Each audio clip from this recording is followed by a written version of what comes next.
Now, as we've heard, this abuse of the confessional is such an important matter in church law that the case should have been referred to the Congregation for the Doctrine of the Faith, the watchdog, which was run at that point by Cardinal Ratzinger. And we wanted to interview the CDF about this and the allegations from the 60s and the 1970s. But surprisingly, perhaps for a 21st century organisation, the CDF doesn't actually use email. So I've had to fax our request to their office in Rome. The fax did get through, but the CDF declined to be interviewed. We learned how on at least 3 occasions reports about Murphy should have gone to the CDF but didn't reach them. Critics find this hard to believe, fuelling claims of a cover-up.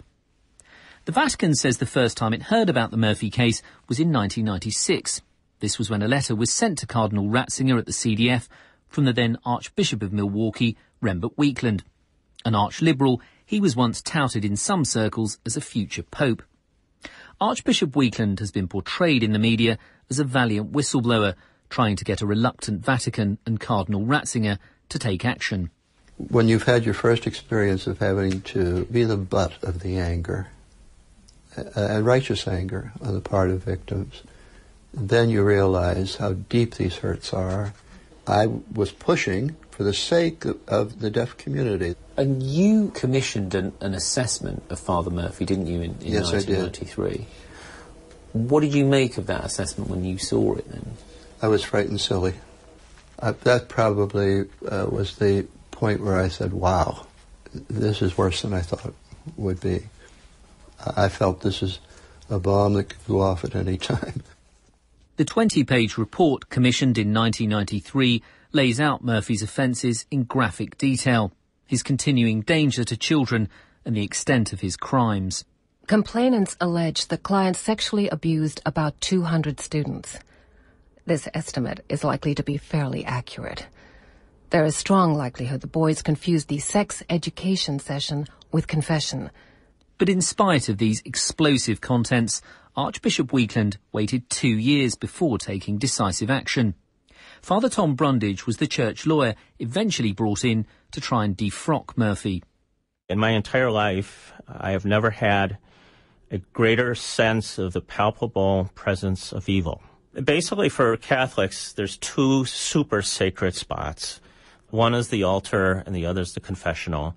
And these are the nuclear bombs. These are just awful, awful offences.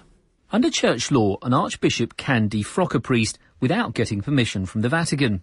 But the priest can appeal to Rome, so the Vatican would have the final say.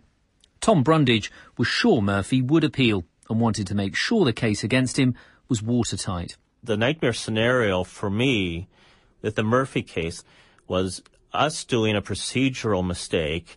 We find in the affirmative that he's guilty, he should be removed from the priesthood. The case gets appealed to Rome, and we had made a mistake, and Rome overturns our decision. Could you imagine? The concern for church lawyers was that the crimes would be outside of the period allowed to punish such offences. This prompted Archbishop Weekland to write to Cardinal Ratzinger in 1996. It took Cardinal Ratzinger's office, the CDF, 7 months to reply. It looked like the man, who's now Pope, was dragging his heels dealing with a serial abuser. But this delay isn't a surprise to anyone who's seen the inner workings of the CDF. Father Timothy Radcliffe had regular contact with the office when he was master of the Dominican order in Rome for 9 years. It's a tiny office. It employs now about 45 people, I think rather less in those days. You have the Cardinal Prefect, of course, who's Cardinal Ratzinger. You had the number 2, who is Cardinal Bertone. And then you had a small staff of mainly fairly young and inexperienced priests. And that's responding to the concerns of a church which is 1.3 billion people and with 400,000 priests. And how much of the time of that office then would be spent looking at the discipline of priests? About a third. So 2/3 of the time will be taken up with its more traditional role, which is doctrinal issues. It would mean that a priest in the office would be responsible for the disciplinary problems of approximately 30,000 priests. which is to say that for the whole of the United States, you probably had one and a bit employees at the CDF concerned.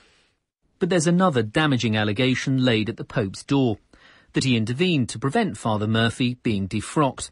In January 1998, Father Murphy wrote to Cardinal Ratzinger asking for clemency. I am 72 years of age, Your Eminence, and in poor health. I have just recently suffered another stroke, which has left me in a weakened state.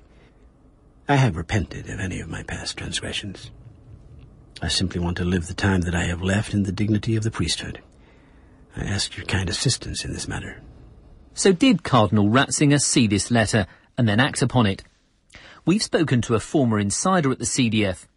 He told us that on doctrinal matters, the Cardinal would see all letters addressed to him. It would then be handed to a more junior cleric to deal with, but the Cardinal would sign off the final decision. But what about abuse allegations? Does Father Timothy Radcliffe think that Cardinal Ratzinger would have seen the Murphy letter? I doubt it. I think that it would have gone to somebody like his number 2, Cardinal Bertone. Cardinal Ratzinger concerned himself really much more with the doctrinal issues. I think he delegated everything that he possibly could because his own desire was to get on with studying and teaching and writing. You see, there's a strong belief in the Catholic Church, what they call subsidiarity. Decisions should be taken at the lowest possible level. Most of these issues, I doubt whether they would have ever come to Cardinal Ratzinger's desk. In August 1998, Cardinal Ratzinger's deputy, Cardinal Bertone, sent a letter to the Milwaukee Archdiocese, suggesting that instead of defrocking Murphy, they consider other measures. So why did they do this? We asked the Vatican and they referred us to a statement on their website. This says because Father Murphy was in poor health and living in seclusion, that perhaps there could be stricter monitoring.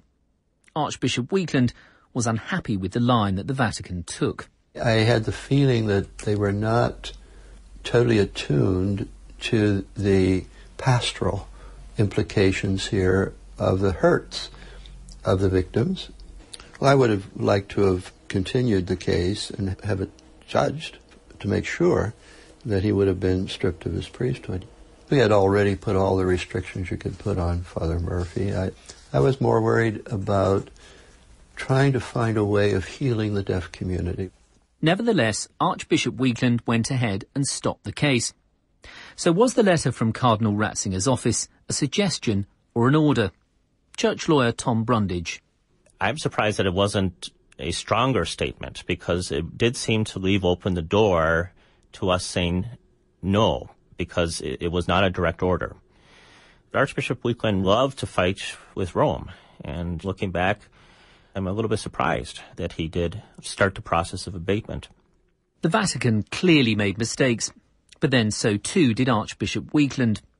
We've seen documents where the Archbishop admits that the first time he heard about Murphy was in the 1970s, when he learned that the priest was on a leave of absence because of what he calls sexual matters. But he did nothing about him for another 20 years. His action coincided with threats by some of Murphy's victims to sue the church for damages. So how does the man who says he wanted to bring healing to the victims square this with previously calling them squealers? I didn't quite know the word I wanted there. Squealer, you know. I was looking for a word. That's a pejorative word. I shouldn't have used it. I should have said, come forward or something of this sort. How do you think Rome has handled it? Well, that's a difficult question, because Rome could say how I handled it. So. Do you think you made mistakes in the way you handled it? Oh, yes. Oh, yes. Oh, yes. Oh, yes. I think I was too naive, and I probably made a mistake in thinking that somehow, with the help of grace and therapy, that this horrible kind of addiction could be controlled. And I still believe it could be. But how do you set up the proper circumstances so that the predator will not have any contact with children?